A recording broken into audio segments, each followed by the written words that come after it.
Partes internas de una fuente de poder. En la imagen se aprecia una fuente de poder ATX destapada, pudiéndose identificar fácilmente el transformador de comunicación, así como los transitores de potencia, los cuales se caracterizan por acoplados a un disipador de aluminio. También son claramente visibles los capacitadores de filtrado notorios, por su gran tamaño. En la parte izquierda parcialmente cubiertos por el disipador. Vemos también el ventilador, en este caso es una de 8 centímetros de diámetro.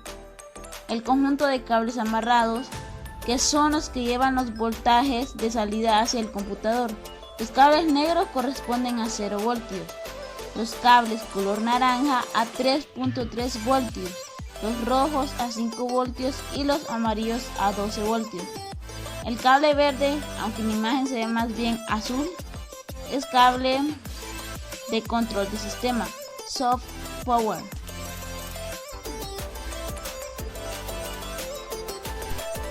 Partes internas de un disco duro. Plato. Son cada uno de los discos que encontramos dentro de un disco duro. En ellos podemos guardar información de manera magnética. Cara. Es cada uno de los dos lados de un plato. Pistas. Es una circunferencia dentro de una cara. Las pistas o está en el borde exterior. Cilindros. Es un conjunto de varias pistas. Son todas las circunferencias que están alineadas verticalmente, una de cada cara. Sector. Cada una de las divisiones de una pista. Actuador. Es un motor que mueve la estructura que contiene las cabezas de lectura entre el centro y el borde externo de los discos. Tablero del circuito. También llamado tablero de la lógica del disco duro. Un tablero de la lógica utiliza sus componentes importantes para proporcionar una variedad de funciones y características a un disco duro. Brazo. El disco duro tiene un brazo que mantiene las cabeceras de escritura. Este brazo puede mover las cabeceras por las siguientes pistas. Un disco duro normal es de más o menos 13 centímetros de diámetro y el brazo puede moverse 5 centímetros por la superficie del disco. Este brazo es increíble. Es bastante ligero, siendo al mismo tiempo potente, y el brazo puede deslizar por la superficie del disco cientos de veces por segundo si lo necesitas.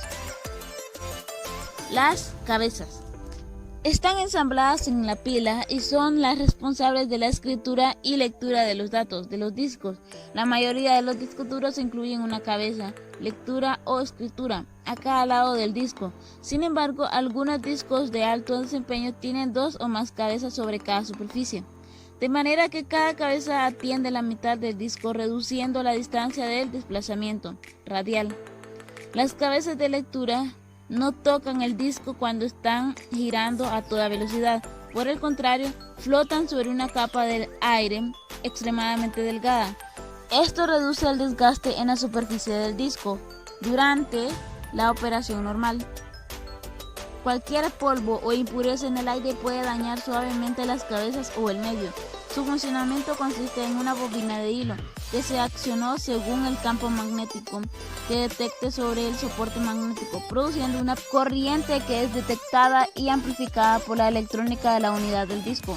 Los discos es el componente principal de un disco duro. Están elaborados de compuestos de vidrio, cerámica o aluminio finamente pulidos y revestidos por ambos lados con una capa muy delgada de una alineación metálica. Los discos están unidos a un eje y a un motor que los hace girar a una velocidad constante entre los 3600 y 7200 RPM. Convencionalmente, los discos duros están compuestos por varios platos, es decir, varios discos de material magnético montados sobre un eje central. Estos discos normalmente tienen 2 caras que pueden usarse para el almacenamiento de datos, si bien suele reservarse para almacenar información de control. El eje es la parte del disco duro que actúa como soporte sobre el cual están montados y giran los platos del disco.